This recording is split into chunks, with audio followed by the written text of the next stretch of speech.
Amadeus 91.1, Buenos Aires, Argentina.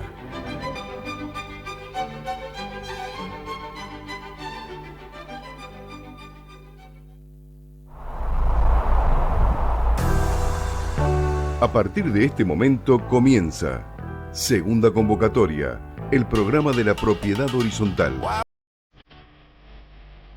Ideado y realizado por el Foro de Abogados de la Propiedad Horizontal.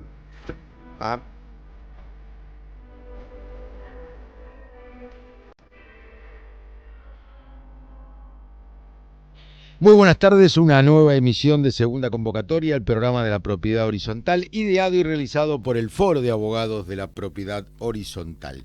Estamos pues como siempre de 19 a 20 aquí en vivo en FM Radio Amadeus 91.1 en la tercera temporada de nuestro ciclo y en la emisión 120. Hoy somos dos nuevamente los que estamos presentes. En la semana pasada también eran dos compañeros, ahora el que se repite es el doctor Hugo Milione. ¿Cómo te va, Hugo? ¿Cómo andás? Vengo replay, sí. Te están haciendo trabajar demasiado. Bien, afortunadamente bien. Estábamos justamente comentando una tarde pegajosa hoy. Uh-huh. Está haciendo 16.6 en este momento. Muy húmeda. Está muy húmeda, pero bueno, se sobrelleva, no es tanto frío el que hace. Viento, uh-huh. Eso es lo que molesta un poco. Y bueno, fuera de eso, un saludo a la audiencia, como siempre, dispuesto a comenzar el programa y saludando al resto de los colegas ausentes, al doctor Sebastián Areitio, al doctor Héctor Bregman, y al doctor Gustavo Griffith, que bueno, en este momento está por razones de trabajo de viaje, así que ya también nos avisó que no iba a poder estar presente. Muy bien. 19.06, hoy va a ser un programa explosivo, te lo prometo. Bueno. Si te parece, antes damos los medios de contacto con la radio y con el Foro de Abogados de la Propiedad Horizontal. ¿Cómo no? Bárbaro. Entonces, ya comenzamos. La forma de contactarse es a través de nuestra página, la principal, que es www.foroabogadosph.com.ar, a través de Facebook, Foro de Abogados de la Propiedad Horizontal, Twitter, @Foro de Abogados PH, y en nuestro correo, forodeabogadosph@gmail.com. También se pueden comunicar a los teléfonos por línea directa, aquí en Amadeus, al 4300-0114, al 5031-9801, y como muchas veces ocurre que también nos dejan mensajes a través del WhatsApp, pueden hacerlo al número 11-2395-1992. Muy bien. Hechas las presentaciones. Nos escuchan, como siempre, en vivo de 19 a 20 por el dial FM Amadeus 91.1, por la web de la radio www.radioamadeus.com.ar. Si no pueden escuchar el programa en directo, lo pueden hacer después en diferido en la misma web de la radio, repito, www.radioamadeus.com.ar. En la solapa del programa Segunda Convocatoria van a encontrar, pasadita a las 20, porque Ricardo Piñero, a quien saludamos, a través del vidrio, va a colgar este programa, como siempre, en ese segmento de la página web de Radio Amadeus. También nos pueden escuchar a través de la app de la radio, la bajan de la tienda de los celulares en cualquiera de sus dos versiones, se llama Amadeus, se escucha con una alta fidelidad, y si nos quieren no solamente escuchar, sino también ver, lo pueden hacer en diferido, por supuesto, a través del canal de YouTube del Foro de Abogados de la Propiedad Horizontal, seguramente a partir de mañana o el viernes, cuando nuestro colega el doctor Sebastián Areitio cuelgue el programa en este canal de YouTube que les hemos comentado. Creo que está hecha toda la presentación, así que por lo tanto, vamos a la nuestra. El tema central en Segunda Convocatoria. Te decía, Hugo, que el programa de hoy va a ser explosivo. Bueno. ¿Por qué? Sí, porque viste que hace días atrás, no, una semana casi, no más de una semana. Creo que fue la semana pasada o la semana pasada. La semana pasada. Se encontró en un departamento, en una unidad funcional dentro de un consorcio del barrio de Palermo, más precisamente en la calle Salguero y Juncal. Entre Juncal y Beruti, correcto, ahí cerquita del Parque Las Heras. Hubo un incendio en un edificio, en un departamento. Cuando ingresaron los bomberos encontraron un verdadero arsenal. La primera pregunta que se nos viene al caso es: ¿la tenencia de gran cantidad de armas en una unidad funcional, en un consorcio común, o incluso también en una unidad funcional dentro, o una casa dentro de un conjunto inmobiliario, ¿no? Viola lo dispuesto, y ahora vamos a la normativa, en el artículo 2047, inciso C y D del Código Civil y Comercial de la Nación. ¿Qué te parece? Yo creo que sí, porque estamos hablando ahora ahí que se encontró un verdadero arsenal, ¿no es cierto? Es decir, había desde granadas hasta pequeñas bombas de contacto, armas de grueso calibre. Alrededor de 140 armas, si no me equivoco. Sí, digamos que como coleccionista estaba un gran coleccionista. Un gran coleccionista, pero que tiene que ver un poco relacionando lo que puede ser los incisos del artículo que mencionaba recién, que era el 2047, en el C y el D que menciona, ejercer actividades que comprometan la seguridad del inmueble. Eso de alguna manera puede estar guardado en forma pasiva, pero ante una situación de riesgo, porque nadie está exento de que en alguna unidad funcional pueda ocurrir un cortocircuito. O un incendio, como pasó acá. Claro, de repente vuela todo, ¿no es cierto? O sea, más con todo lo que había ahí. Y lo segundo, que también ya dejando de lado este tipo diferente de lo que puede ser armamento, es acumulación de toneles y de productos inflamables. Sí. Eso ya para la actividad casera, pintura, solvente, Claro. Limpieza de pisos. Porque precisamente el inciso D dice que entre las prohibiciones a los ocupantes y propietarios está la de depositar cosas peligrosas o perjudiciales. Claro. Creo que encajan los dos, ¿no es cierto? Sí, entró en los dos. Entró en los dos. Ahora, más allá del caso en concreto, Sí, puntual, no sabemos si en verdad estaba informado el administrador del consorcio, pero que si lo estaba debería haber intimado para que esto no sucediese dentro de la unidad. Entendemos que no estaría informado el administrador. Pero en verdad, ya yendo concretamente a la cuestión que alguna vez tratamos varias veces de las prohibiciones a los propietarios y ocupantes, y centrándonos en estas cuestiones que se llaman situaciones de peligro, ¿qué te parece que podemos agregar con respecto a estos incisos C y D del artículo 2047 del Código Unificado? Podemos mencionar lo que también está inserto en el artículo 2069. Ajá, sí. Que es aquel que menciona que cuando hay una violación a cargo de un propietario, que se produce la violación, digamos, de estas normas, a cargo de un propietario u ocupante, Sí. ¿no es cierto? O sin ser un acto concreto que viole alguna disposición expresa del reglamento de propiedad, ¿no es cierto? Sin perjuicio de cualquier acción para hacer cesar esta acción, el consorcio o cualquier propietario pueden tener la acción para hacer cesar la infracción, la que debe sustanciarse por la vía procesal más breve, y que por supuesto si el infractor es un ocupante no propietario, también en ese caso puede ser desalojado. Con esto quiere decir que en estos casos tanto un locatario como un propietario son los dos responsables de la violación que pueda cometerse respecto de reglamento o de la seguridad del edificio. Claro que sí.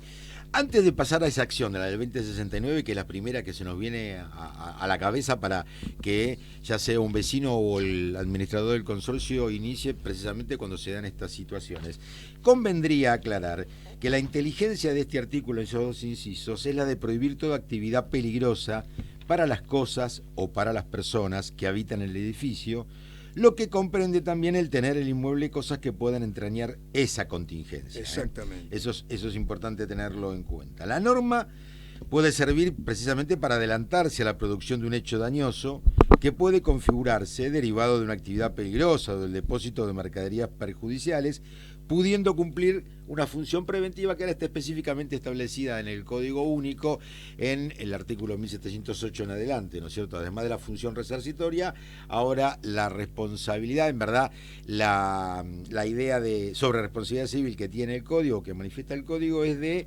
hacer la prevención, tener en cuenta que el riesgo se puede prevenir, como sería en este caso, si se puede evitar que existiese elementos o sustancias peligrosas o perjudiciales, o bien existiendo se puede mitigar, anticipar al hecho mayormente dañoso, más agravado. Ahí está el caso sí. donde dicen de si todo esto puede configurar limitaciones al ejercicio del Claro, derecho. es una limitación o una ¿qué te parece? A ver, es una buena pregunta. ¿Limitación o prohibición al derecho real de dominio y al derecho real de propiedad horizontal? ¿Está bien, está mal? Particularmente menciona, justamente con relación al artículo 1971, Sí. Los límites que hacen al contenido del derecho real. Establece que el cumplimiento de ellos, o sea, los deberes inherentes a la relación que imponen, en este caso, este límite no genera una indemnización por parte del que es limitado. O sea, porque hay determinadas situaciones en las cuales, casos en los que puede haber un determinado límite al ejercicio del derecho, Claro. no generan necesariamente o en forma automática un resarcimiento por daños. ¿No? Claro, claro. Bueno, como dijimos, es ajustado a derecho a hacer efectivos los límites si en los hechos no existen daños o son evitados, pues se contradice la presunción legal de daños, o en su caso convencional, que está, es decir, a través del reglamento, que está en la entraña de los límites, la que debe entenderse como una presunción iuris tantum, es decir, que admita prueba en contrario, y por ello ser pasible de ser contradicha. Y una de las causas, inclusive yo no la conocía, la verdad que no la recordaba, no la conocía directamente, que muchas veces hemos discutido en diálogos, en distintas reuniones, es que hay un fallo que menciona que necesariamente el hecho de no cumplir con las disposiciones de reglamento de copropiedad, que tiene que ver con el ejemplo que yo dije antes, ¿no? La no indemnización, utilizando una unidad funcional para un destino que no establecido, es decir, que está establecido como vivienda, pero para un destino profesional, no necesariamente, eso no lo sabía yo realmente, genera una indemnización, siempre y cuando no cause perjuicio.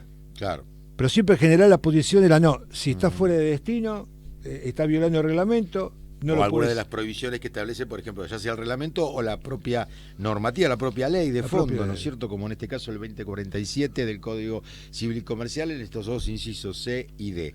Por ejemplo, la Sala H de la Cámara Nacional Civil de la Capital Federal dijo en el año 2008 que nada obsta que en un edificio cuyas unidades funcionales fueron previstas con destino de vivienda se resuelva admitir reglamentariamente que en ellas se desarrollen determinadas actividades profesionales, resultando innecesario cualquier tipo de mención que expresamente prohíba un destino diferente. Ahora, esto no es lo mismo que el incumplimiento directo de la norma, es decir, tener, por ejemplo, un arsenal dentro de la unidad funcional. Una armería. Y en el ejercicio de la acción del artículo 2069, que es la forma que dentro de la propiedad horizontal común o tradicional se pueden reclamar o recriminar o reprochar estas actitudes, me gustaría hacerte dos consultas. Uno por un lado, cuando habla la ley o la norma de la vía procesal más rápida, ¿no es cierto? En la ciudad de Buenos Aires, ¿cuál sería? La vía más rápida. Sí, claro, desde el punto de vista procesal. Primeramente habría que dar la intervención al administrador, ¿no es cierto? Está bien, pero ya yendo a la justicia. ¿Qué quiere decir la norma con eso? Que uno puede pedir por caso de daño temido, una denuncia, también, por riesgo, ¿no es cierto? También, y un allanamiento. Ajá. Y también que el trámite judicial vía por vía sumarísima. Por una vía llamada sumarísima, es decir, se supone que es un poco más rápida que no como una que nos tocó a nosotros. Sí, que de sumarísima terminó siendo tardísima. Pero sí, esa es esa. Lo cierto es que esa vía sumarísima se diferencia de la vía ordinaria o el llamado proceso de conocimiento ordinario, que es más rápida, los plazos son más cortos, bueno, hay una serie de características. La forma de ofrecer prueba también es muy limitada. No contiene el alegato, etcétera. Mejor dicho, sí, no contiene el alegato, bien estoy diciendo, y los plazos son, por general, los plazos en el ordinario son de 5 días, se acaban a ser de 3, etcétera. Eso es bueno tenerlo en cuenta. Y segundo, que obviamente la acción puede ser dirigida contra el propietario o el ocupante. Y hay que aclarar este tema del locatario. En este caso la vivienda estaba, no sé si estaba vacía en ese momento, pero creo que cuando la ocupaba un familiar del propietario, que el propietario era un una persona conocida en el ambiente comercial porque fue creador de una empresa muy importante hace muchísimos años, ¿no es cierto? Pero bueno, no parecería que hubiese locatario, pero supongamos que hubiese un inquilino allí donde estaban las armas y todo esto. Sí.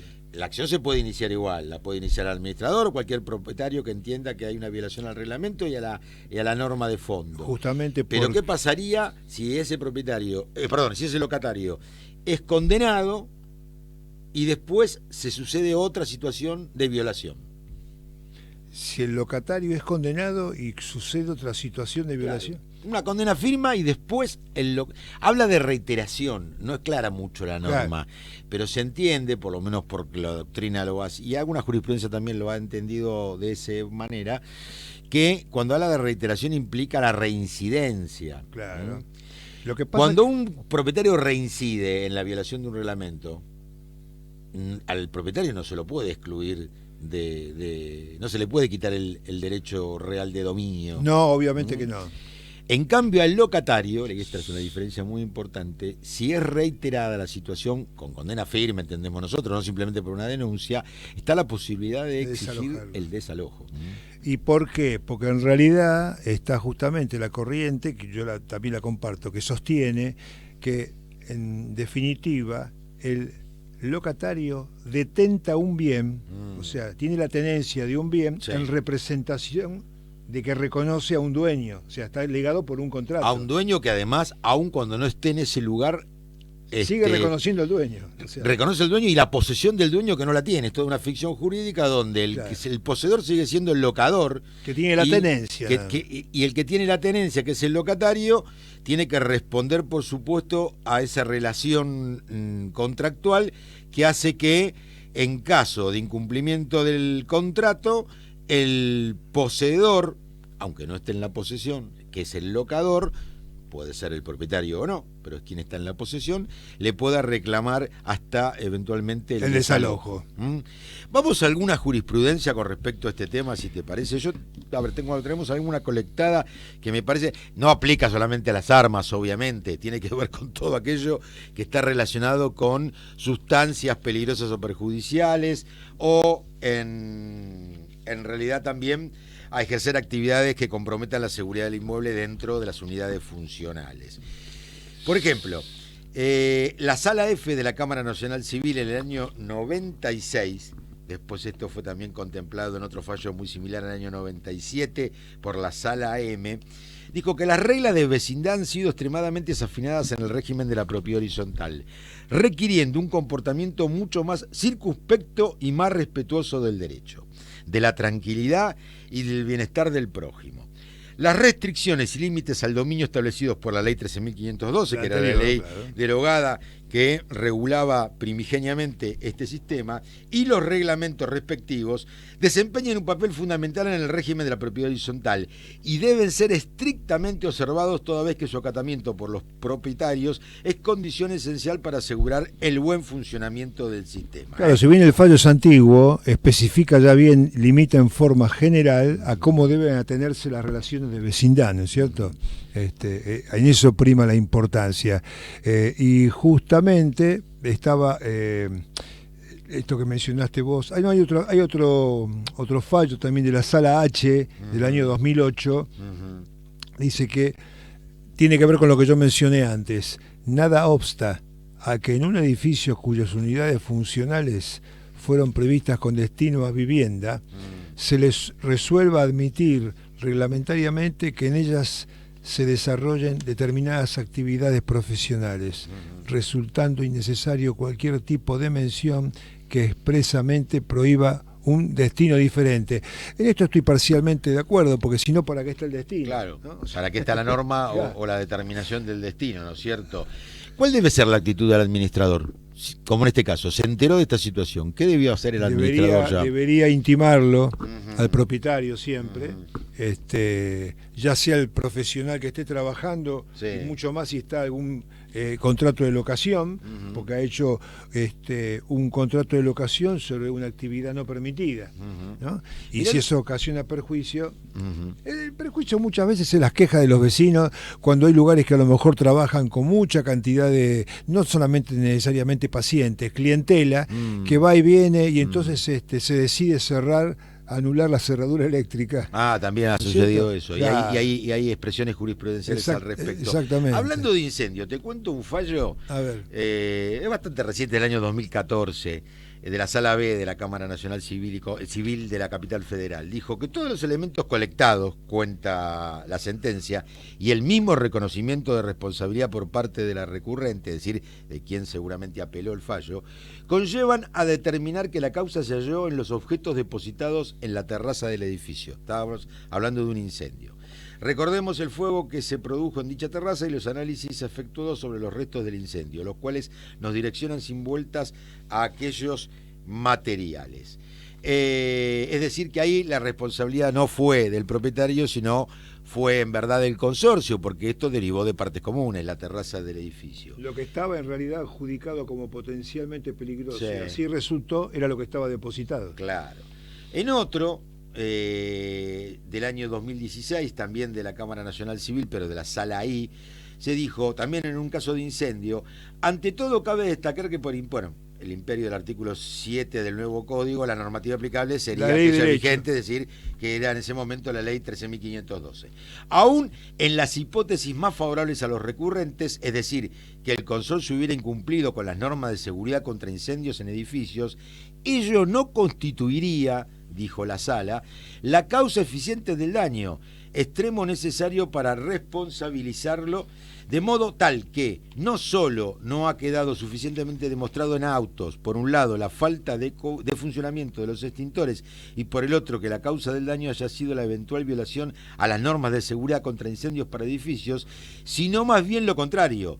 La demanda ha sido bien desestimada, por lo que voto que se confirme, este seguramente es el voto preopinante, la sentencia apelada. Y ahí, si te fijas, también tenemos uno del año 2012, de la Sala G. Es para una persona, una mujer, sí, que en realidad, ahora lo vamos a leer. Otro incendio en una unidad funcional. Acá caso se le critica que no prestó la debida diligencia. Ajá. Y dice lo siguiente. El tema es daños ocasionados en otros departamentos y que le ocasiona o le transfiere la responsabilidad a la propietaria de esa unidad en que se origió el siniestro. ¿Por qué? Porque dice desprendimiento de la tenencia al poco tiempo, es decir, ella se desprendió, lo compró el inmueble, se desprendió de ese inmueble y lo alquiló. Claro. O sea, se desprendió de la tenencia. Pero para eso tenía una cláusula en la hipoteca en la cual compró el inmueble que prohibía expresamente la locación. Sí, claro, o sea, muchas veces ocurre eso, que mientras están pagando no lo tiene que ocupar. ¿Qué pasa? Hay pruebas que acreditan que el incendio fue intencional por el locatario, la persona que vivía ahí, en un clima que había siempre violencia, ruido, gritos, lo que fuera. Entonces, ¿qué pasa? Acá pondera la conducta pasiva de la propietaria, que conociendo esa situación, si pasa, omitió tomar medidas al respecto, incumpliendo completamente el reglamento de copropiedad y administración. Esto lo decidió daños y perjuicios entablado se hizo justamente un daño y perjuicio contra ella por el rechazo de la demanda contra el consorcio demandado. Se direccionó contra ella. Ahí, por ejemplo, en el fallo, la Sala dice, la señora X violó la obligación que asumió al suscribir la escritura traslativa de dominio, lo que importó su adhesión incondicional al reglamento de copropiedad de administración y el sometimiento a las normas de la ley 13.512. En ese momento estaba vigente esa ley cuando se produjo el siniestro. Claro. Por los cuales los propietarios y ocupantes de los pisos o departamentos no pueden destinarlos a usos contrarios a la moral o buenas costumbres, variar el destino previsto en el reglamento, perturbar con ruido o de otra manera la tranquilidad de los vecinos, o realizar actividades que comprometan la seguridad en el edificio, o depositar mercaderías peligrosas o perjudiciales para el edificio. Ahí tenemos ya un poco el motivo del tema de hoy. Y en el inciso anterior Sí. estamos viendo también lo que muchas veces ha sido objeto de denuncias que no necesariamente prosperan, cuando menciona el perturbar con ruido, de otra manera la tranquilidad, porque hay siempre una corriente jurisprudencial que habla de la normal tolerancia, ¿no? El artículo 1973 del Código Claro, actual, del Código Civil y Comercial actual. Siguió diciendo la Cámara, la condena no alcanzará al consorcio demandado, pues más allá de las enormes dudas que me genera el modo en que se iba noticiado de la existencia de este proceso en el momento inicial, corroboradas por la falta de contestación de la demanda y las subsiguientes notificaciones cumplidas bajo responsabilidad de la parte actora, no alcanzo, dice el juez, a vislumbrar cuál habría sido la obligación violada frente a la señora X, máxime que ni siquiera se le ha atribuido alguna falta generadora del daño, por ejemplo, que no se hayan instalado los matafuegos reglamentarios o que hayan estado descargados o que el administrador hubiera incumplido su obligación de tener contratado el seguro contra incendio. Para finalizar, condenar al consorcio a resarcir el daño sufrido por un copropietario como consecuencia de un acto de venganza cometido por un extraño, el locatario, y por causas ajenas a las actividades propias del consorcio, significaría imponer una obligación de garantía que la ley no autoriza ni ha sido instituida por la voluntad de los integrantes del ente comunitario, exteriorizada por su órgano natural de expresión, que es la Asamblea. Por eso se decidió direccionar la acción contra la propietaria. Que aunque estaba lejos, era la propietaria y debió hacerse cargo de la situación. Y estaba noticiada también de los problemas. Y estaba informada, claro, de la situación. Finalmente, para ir cerrando esta primera parte de la audición 120 de nuestro ciclo, Hugo, algunos plantean que estas limitaciones o estas restricciones son inconstitucionales o inconvencionales, que violarían hasta convenciones a las que está adherida nuestra República e incorporadas a nuestra legislación por intermedio de la Constitución, en el artículo 75, inciso 22. ¿Vos lo ves así? No, no. La verdad es que no lo veo, porque independientemente de que en esos artículos se trata de respetar no solo la jerarquía, sino la salvaguarda de los derechos, claro. Aquí estamos hablando de una relación, si bien como se menciona en los expedientes, una relación de vecindad, es una relación de convivencia. Claro. Y hay bienes tutelados que se pueden entender hasta superiores, porque es el normal funcionamiento del consorcio, la vida, integridad de las personas y también de los bienes que se encuentran dentro de él, ¿no? Exactamente, sí, sí. Bueno. Muy bien, vamos a una pausa.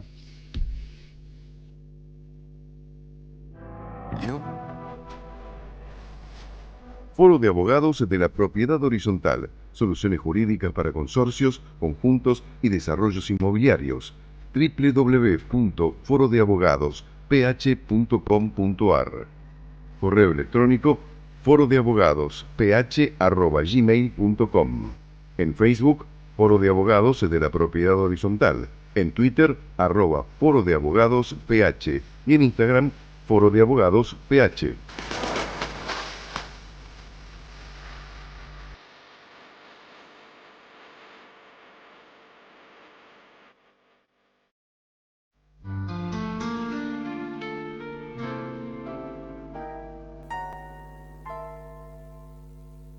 Hace falta que te diga que me muero por tener algo contigo.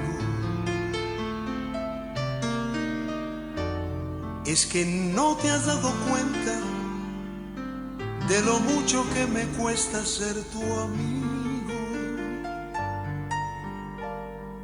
Ya no puedo acercarme a tu boca sin deseártela de una manera loca. Necesito controlar tu vida, saber quién te besa y quién te abriga. Hace falta que te diga que me muero por tener algo contigo. Es que no te has dado cuenta de lo mucho que me cuesta ser tu amigo. Ya no puedo continuar espiando día y noche tu llegar, adivinando. Ya no sé con qué inocente excusa pasar por tu casa. ya me quedan muy pocos caminos. Y aunque pueda parecerte un desatino, no quisiera yo morirme sin tener algo contigo.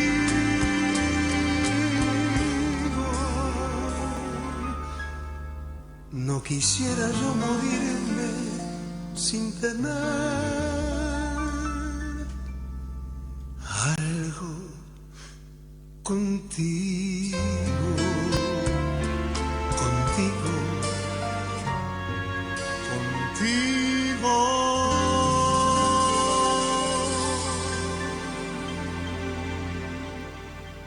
Bueno, estábamos escuchando al señor Bernardo Mitnick, más conocido por supuesto por su nombre artístico, Chico Novarro. Todavía ha quedado pendiente este tema porque también habíamos elegido uno muy lindo hace cosa de 2 semanas, y bueno, faltaba como un homenaje justamente a toda la extensa trayectoria que tiene en cuanto a composición de temas, no solo de este tipo, sino con ritmo, temas tropicales, pero bueno, digamos que él fundamentalmente comenzó en el campo de la música cuando integró el elenco de un programa llamado El Club del Clan, del año 62 a 64, nació en el año 33 y fundamentalmente él lo que hacía era ser cantautor, ¿no es cierto? Y ha compuesto bolero, pop latino, balada, tango, jazz, rock and roll y cumbia. Fundamentalmente sus instrumentos era el piano y por supuesto su importante voz. Así que bueno, vaya a modo de homenaje último, digamos, tema que hemos pasado para verdaderamente reconocer su trayectoria. La opinión en segunda convocatoria. Muy bien, seguimos aquí en segunda convocatoria, el programa de la propiedad horizontal, 19:36, perdón. La temperatura creo que bajó un poquito, Hugo. La humedad sigue, no la tengo, pero está... Estamos en 16 grados ahora. Estamos sí. bien dentro de estamos todo, bien. ¿no? Si Ricardo estuviera un poquito más atento, estaríamos mejor. Pero bueno, le mandamos un saludo. Le vamos a mandar un saludo a Ricardo, que está muy contento, ¿no? Porque vienen con triunfos seguidos, pero igualmente el fantasma siempre está ahí. Faltaría presente, alguien para retrucar algo acá también, ¿eh? Bueno. Muy bien, nos sigue hablando el oído, Ricardo. Ricardo, muy bien. Pocos programas han hecho tantos homenajes a Chico Novarro como nosotros. Se lo merece, aparte, por ser haber sido un excelente cantautor. En el Teatro un Ateneo. Baladista. Teatro Ateneo, Sí, muy lindo mucho verlo. Sus excelentes espectáculos con distintas cantantes argentinas, y además por ser hincha de Racing, por supuesto. Así bueno. que sigue alentando desde el cielo Chico Novarro. Seguimos un poquitito más sobre esta cuestión, si te parece, Sí, de señor.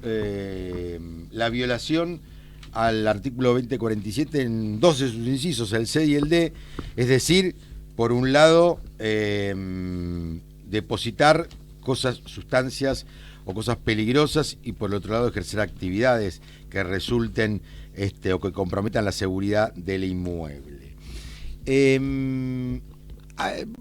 Vamos a este caso concreto que disparó la idea de tratar este tema, que no lo habíamos desarrollado tan puntualmente en otro momento, sí, cuando hablábamos en general de prohibiciones a los propietarios y ocupantes. Vos sabés que, según las informaciones, en el departamento se encontraron no solamente armas que, más allá de estar registrados o no, etcétera, que eso estaría en duda ahí, pero bueno, armas prohibidas, Claro. armas de guerra, Claro. granadas, cuestiones que son muy sensibles y perfectamente ante un incendio, inclusive sin necesidad de un incendio, pueden explotar, ¿no es cierto?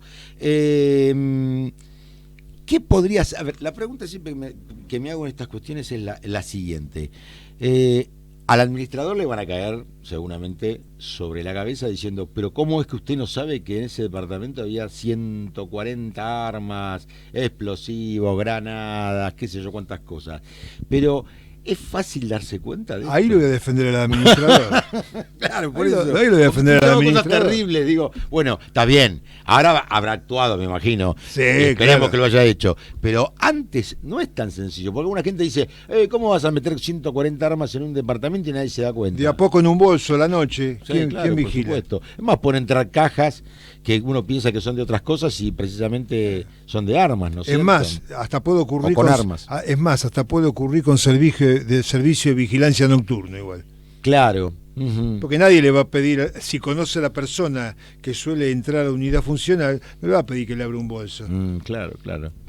Esa es una zona particularmente muy cuidada donde está ese Totalmente. departamento, ¿eh? Salguero o Juncal, entre Juncal Juncal y Beruti. Mucha policía, generalmente hay policías en las esquinas. Hay un bar muy clásico en Salguero y Juncal, yo iba a tomar café muchas Ahí veces. es donde se produjo hace un muchos terrible años, tiroteo, sí. donde Mataron falleció un custodio. mataron De un vecino que vive cerca de ahí, que en ese momento era funcionario público. Sí, señor, ¿Mm? sí. Muy bien, así. Tenemos buena memoria, doctor. Sí, por lo menos por algo nos queda. Bueno, si te parece, vamos a pasar a una información que prometimos en el anticipo. Recordamos siempre, nosotros a través de el Facebook y el Instagram, pero especialmente el Facebook del Foro de Abogados de la Propiedad Horizontal, así se denomina, nos pueden encontrar allí en la red social. Anticipamos, decíamos, el domingo por lo general, anterior al programa, la temática que vamos a desarrollar en el programa, los distintos ítems que vamos a tratar de abordar. Y aquí prometimos algo que es bastante más que novedoso, porque si no me equivoco, el plenario que vamos a comentar ahora fue de la semana pasada, ¿no? Sí. Este plenario es muy importante especialmente para aquellos que viven y viven por el lado de la residencia y trabajan por el lado de la administración en los conjuntos inmobiliarios. Antes un poco damos, no todos obviamente, algunos serán legos en la materia, pero no tenemos tiempo que saberlo. Sí. El plenario en realidad es un fallo dictado por las distintas salas de la Cámara, ¿no? Que se reúnen justamente y unifican criterios, justamente, Exactamente. para que no haya opiniones contrapuestas sobre un mismo hecho. Y como esto ha generado mucha movida desde tiempo atrás, con fallos de un lado y del otro, contradictorios, o sea, por el lado de la Cámara Nacional Comercial, después el año pasado la Sala M de la Cámara Civil fue en el sentido contrario, es decir, dando lugar a la posibilidad de ejecución de las expensas por parte de los conjuntos inmobiliarios no adecuados. Recordemos, y hacemos una breve semblanza del tema, el nuevo derecho real de propiedad horizontal especial o de conjuntos inmobiliarios prevé su definición en el artículo 2073 y en el 2075 habla de lo que se llama la adecuación. Es decir, Que antes del código no existía. como no existían y Claro. estaban regulados por normas provinciales y otro tipo de normativa, el código dice, bueno, de aquí en adelante, 1 de agosto del año 2015 en adelante, todo lo que sea conjunto inmobiliario, que no solamente abarca los country, sino como dijimos, parques industriales, cama náutica, bueno, shopping, etcétera,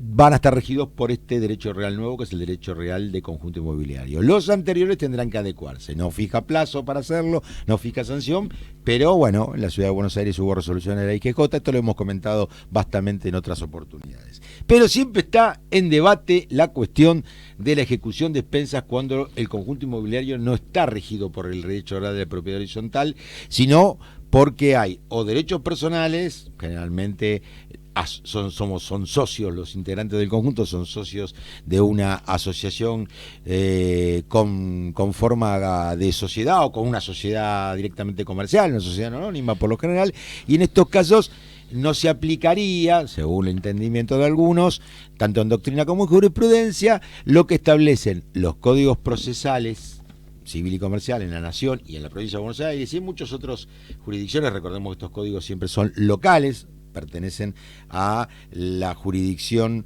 de cada una de las provincias en su carácter de autonómicas y con la capacidad de poder dictar sus propias formas en el rito de los juicios, ya sea en lo procesal civil y comercial como en lo procesal penal. Pero decía, como no están previstos estos como títulos ejecutivos, los que son emitidos por conjuntos inmobiliarios no sujetos al régimen de la propiedad horizontal, el debate estaba abierto. Se ve que en San Isidro hay mucho lío con este tema. Hay Claro, muchas y acciones. hablamos de los countries más antiguos, los conjuntos inmobiliarios más antiguos. Claro, porque en San Isidro están muchos de los más antiguos, hasta que llegó la decisión de la Cámara Primera de Apelación en lo Civil y Comercial del Departamento Judicial de San Isidro en emitir un plenario. El plenario se denomina Sausalito Club Sociedad Anónima con Cibra Sociedad Anónima sobre cobro ejecutivo de expensas, y por el mismo se le otorga, en este caso, fuerza ejecutiva al certificado de deuda por expensas expedido por el conjunto inmobiliario constituido con anterioridad al 1 de agosto del año 2015, que no se encuentra sometido al derecho real de propiedad horizontal. El meollo de la cuestión. Ahí está el tema, está planteado el tema. Los jueces, fue debatido porque hubo mayorías, es decir, no hubo unanimidad en el plenario, votaron todos los jueces de la Cámara y por mayoría decidieron esto. Y si te parece, podemos comentar, ¿no?, algún párrafo importante de alguno de los votos que hagan al fundamento de por qué esto sería así. La figura principal sería aquella que mencionaba, que esos conjuntos inmobiliarios preexistentes pudieran disponer de una vía ejecutiva mediante la certificación, o mejor dicho, mediante la confección de un certificado de deuda, aún siendo, como bien dijiste antes, anteriores a la entrada en vigencia del nuevo código. Claro. Entonces, cuando alguno de los que emitían el voto hacían el comentario, uno de ellos, sobre todo, menciona, ¿no?, que no encuentra justamente que existan obstáculos a que esta situación sea planteada, porque si bien ahora estamos hablando de un derecho real, de propiedad horizontal, también menciona de que también hay derechos reales de los cuales no se deriva ninguna vía ejecutiva, claro, y también hay vías ejecutivas que no vienen derivados de derechos reales. Claro. Con lo cual menciona, es un sentido más notorio, que lo que está surgiendo de esa certificación de deuda para que valga como título ejecutivo es el acuerdo de partes. Claro. Porque justamente estamos de una deuda líquida en dinero que es fácilmente liquidable. Por lo tanto, él dice que, el camarista menciona, si él votara enarbolando como bandera los derechos reales para vedar la posibilidad de cobrar una deuda, claro, lo que estaría haciendo en realidad, como mencionaste vos antes, tratándose de socios asociados que pueden ser posteriores a los originarios, claro, o sea, puede haber distintos tipos de socios, él lo aprecia como que existiría un criterio restrictivo de derechos, ¿no? Y tener una especie de apego integral a interpretar la ley de forma literal, lo cual muchas veces puede llevar a situaciones injustas, ¿no es cierto? Entonces, otro segundo grupo mencionaba que pese a observar las leyes al tiempo de su constitución, en ningún momento se había previsto la vía ejecutiva. Bueno, estaba como no, pero bueno, volvemos un poco al caso de la primera posición. Y la tercera categoría, ¿no?, dice que se puede superponer con cualquiera de las precedentes, que es cuando aquellas estructuras se tienen que analizar en referencia a su adecuación al nuevo régimen. O sea, ¿cuándo puede considerarse lo que vos mencionaste? ¿Cuándo se considera adecuado aquel tipo de ordenamiento que estaba abocado a los countries o conjuntos inmobiliarios con una antigüedad, digamos, inferior o anterior a lo que era la puesta en vigencia del nuevo código, ¿no? Acá lo que dice que justamente no cabe poner todas en un mismo criterio de opinión para no caer en arbitrariedades. Claro. ¿No? A ver, ahí también lo que tenés que tener en cuenta siempre es que se podría incurrir, como bien dice uno de los votos, varios de los votos en el plenario, en violaciones a las garantías constitucionales, ¿no? O sea, claro, el derecho a la igualdad, artículo 16, 17 y 18. Al debido proceso y a la defensa en juicio. Por lo tanto, en definitiva, se concluyó que cabe admitir la fuerza ejecutiva de los certificados por deudas por expensas emitidos por las sociedades o asociaciones regularmente constituidas que administren conjuntos inmobiliarios preexistentes al Código Civil y Comercial de la ¿Por qué lo hace? Dice, porque los incorpora por analogía. Claro. Los junta, lo que está bien. Exactamente. Que dichos conjuntos inmobiliarios, designación por analogía, se encuentran constituido de conformidad con las normas provinciales vigentes al tiempo de su creación, en lo que hace al uso del suelo, según un destino, que por otro lado el ente que cumpla la función de administrador y en su consecuencia lo emita, debidamente constituido, ya sea por una asociación o una sociedad, esté facultado para ello por su estatuto social. Eso sí hay que tener en cuenta eso, ¿no es cierto? Pues si no, no tendría posibilidad de crear el título, ya sea por el estatuto, facultado, decíamos, por el estatuto social o por el reglamento, debidamente aprobado por el órgano societario o asociativo con competencia para ello. En función de todo lo expresado y con las salvedades que se indican, votaron por la afirmativa, los que votaron por la afirmativa, que fueron la mayoría. Importancia práctica de todo esto. La importancia práctica es que el certificado de deuda emitido por el órgano, ¿no es cierto?, a cargo de la dirección, el control o representación, en este caso de la asociación, tiene fuerza ejecutiva. Claro, con lo cual se facilita el cobro de las expensas debidas o adeudadas en los conjuntos inmobiliarios, al menos, por lo menos, en este caso, en San Isidro. En San Isidro. No, a mí me tocó, inclusive, dejando de lado no aplicar este caso a otras jurisdicciones, me ha tocado ver en algún momento uno o dos reglamentos por distintos conflictos entre vecinos que había, digamos, en función o a los árboles o a los daños producidos, si no se respetaban los límites de medida de los terrenos linderos, una serie de cosas que siempre aparecen problemas entre vecinos. Y cuando uno acude ante a veces un poco la pasividad o tolerancia de la administración por no fomentar más litigios, se da cuenta que tienen estatutos o reglamentos muy completos. Claro, o sea, claro. Que en el cual en muchos de ellos se establece cómo se procede en el caso de violaciones, ilícitos o simplemente falta de pago de los gastos establecidos como gastos ordinarios o excepcionales, ¿no es cierto? Muy bien.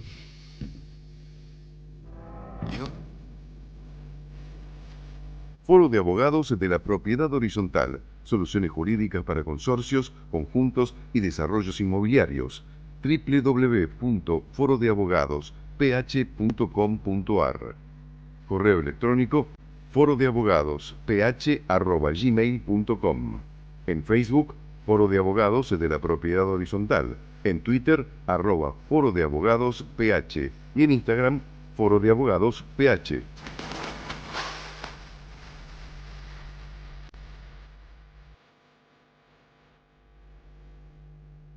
El consultorio en segunda convocatoria.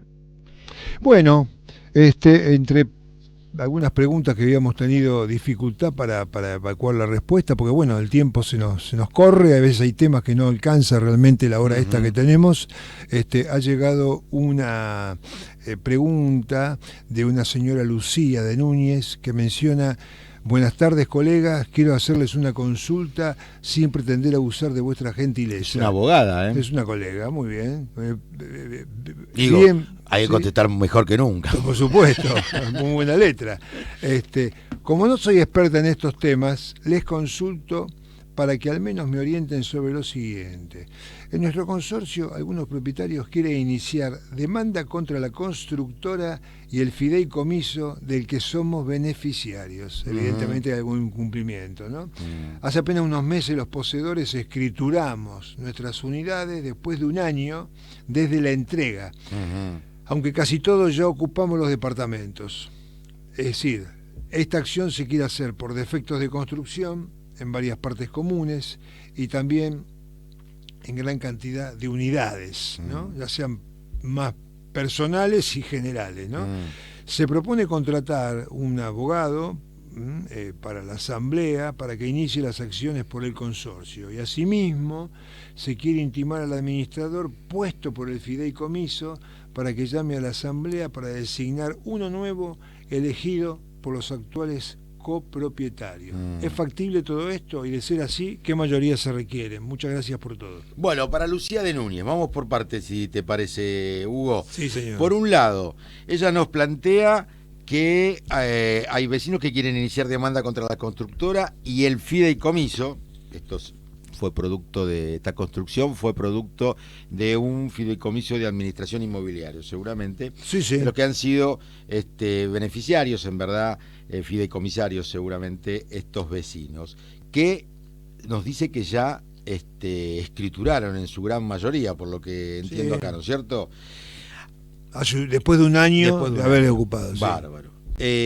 No cabe duda que aquí se dan dos posibilidades, dos acciones distintas. Por un lado, la del consorcio, ya constituido, pues se han escriturado, ya está esto emplazado en el estado de propiedad horizontal y por lo tanto hay un consorcio constituido por las partes comunes y después cada uno de los propietarios por los defectos o vicios ocultos o vicios redimitorios que se podrían encontrar en las unidades funcionales. Y también dice, bueno, esto cómo lo tendríamos que decidir, porque, claro, nos dice que debe intimar al administrador, puesto que por el fideicomiso, para que llame a la asamblea para designar uno nuevo elegido por los actuales copropietarios. Bueno, acá hay otro tema. Por el lado de la acción está claro que lo tiene que decidir el consorcio en una asamblea si va a iniciar las acciones por estos vicios o estos Nombrando defectos. a otro colega. Claro. Y nombrar, por supuesto, a un abogado, sería lo mejor, en la misma asamblea de copropietarios. Si lo van a hacer individualmente, bueno, cada uno de ustedes lo podrá hacer individualmente. Con respecto al administrador, que sigue siendo el mismo administrador que funcionaba cuando existía el fideicomiso. Es un administrador de lo que se llama administrador del fideicomiso en sí mismo. En verdad, aquí hay dos cuestiones, o una cuestión hay que tener en cuenta. El 2066 del Código Civil y Comercial que habla del primer administrador. Entonces dice, ese artículo que va a cesar, se tendrá que llamar a asamblea y posiblemente pueda cesar en sus funciones si por un lado han transcurrido un plazo de tiempo determinado o existe Se ha cubierto. más de la mitad de las mitad. viviendas, de las unidades funcionales ocupadas. Viviendas no, o unidades funcionales Unidades ocupadas. Puede funcionales, ser viviendas o puede ser destinadas a otro uso o a usos mixtos. Está claro que acá sí. Acá ella lo expresa manifiestamente, que están más ocupadas más de la mitad. Por lo tanto, están en perfectas condiciones de intimar al actual administrador, que es el administrador que deviene del fideicomiso y que seguramente ahora sigue administrando y liquida las expensas comunes, para que llame a asamblea. Eventualmente hasta podrían autoconvocarse con las reglas de la autoconvocatoria. Y en esa asamblea designar al nuevo administrador, que puede ser el mismo si lo quieren mantener, o uno nuevo, de acuerdo a la decisión soberana que ellos tomen en el marco de la reunión. Sin expresión de causa. Sí, por supuesto. En verdad ahí siempre es así, pero mucho más en este caso porque el plazo en verdad ya estaría como vencido su mandato. Él debió haber llamado a la asamblea, pero bueno, se resiste o deja pasar más tiempo, o quizá no tenía toda la información correspondiente, no sabe que están ocupadas la mayor parte de las unidades, aunque esto ya es más difícil porque el administrador debería conocer en qué situación se encuentran cada una de esas unidades funcionales. Es decir, que todo esto que nos plantea la colega Lucía de Núñez es factible. Sí, sí, lo puedo hacer. Iniciar las acciones por parte del consorcio, por las partes comunes, iniciar, y han sido dañadas o se ven perjudicadas por vicios, defectos, ya sean vicios aparentes, bueno, hay... Eso alguna vez lo hablamos también, pero lo seguiremos charlando en próximas ediciones. Vicios aparentes es una cosa, vicios ocultos es otra cosa, ahí hay plazos, hay términos, hay intimaciones que hay que hacer, no es lo mismo, pero bueno, hay que analizar esa situación e individualmente, por supuesto, cada propietario lo puede hacer. Muchas veces, lo que se hace es que se llame a mediación, que es el paso previo obligatorio, la mediación prejudicial, al fideicomiso, a la constructora, al director de obra también, por estos daños en partes comunes, por estos vicios que puedan aparecer, por incumplimientos, y también se acompaña en la mediación o se acompaña al consorcio con un copropietario. En verdad la acción del copropietario es individual, pero lo que hace este copropietario es un poco llevar o manifestar la idea que él de su daño, que además se puede replicar en otros. Es una cuestión simplemente... Formal. Sí, y estratégica. Sí, estratégica. ¿Para qué? Para decirle, mire que además de nosotros que vamos por nuestra parte, mejor dicho, que vamos por el consorcio, acompañando al consorcio, porque somos también condóminos en partes comunes, lo estamos haciendo individualmente porque hay reclamos en unidades funcionales, en el interior de unidades funcionales. 19:58. Se nos fue la hora. 16 grados 2, sigue bajando la temperatura, la humedad no tanto. Nos estamos preparando porque a las 9 juega Racing, así que ya vamos dejando el estudio. Si te parece, Hugo, fue un placer estar contigo en esta hora de nuestro programa semanal. Mismo. Te invito a despedirte. Le mando un cordial saludo como siempre a la audiencia y a mis colegas ausentes, deseando que estén pasando un buen final de jornada, tanto al doctor Griffith, al doctor Bregman y al doctor Areitio, y a la audiencia los convocamos para la próxima semana. Muy bien. Un abrazo muy grande y fraterno a Ricardo Nuestro Piñero, mano derecha, por supuesto. Mano derecha y manos mágicas además, que hace posible que estemos en el aire. A toda la gente de la radio, al gerente Claudio Lecan, por supuesto, por publicitarnos y promocionarnos todas las semanas. Bueno, nos despedimos de la audiencia. Como siempre, nos vemos la semana que viene de 19 a 20 en vivo aquí en Radio FM Amadeus 91.1. En este programa que hemos denominado Segunda Convocatoria, el programa de la propiedad horizontal, ideado y realizado por el Foro de Abogados de la Propiedad Horizontal, después de la escena virtual, conducida por Osvaldo Andreoli, y antes del programa, muy buen programa que sigue en la excelente programación de Amadeus, Argentina Buenos Augurios, conducido por el doctor Germán Álvarez Vidal. No quedó nada más. Muy buenas tardes, excelente semana, nos vemos el miércoles, hasta entonces. Desde la ciudad de Buenos Aires, República Argentina, transmite Amadeus 91.1.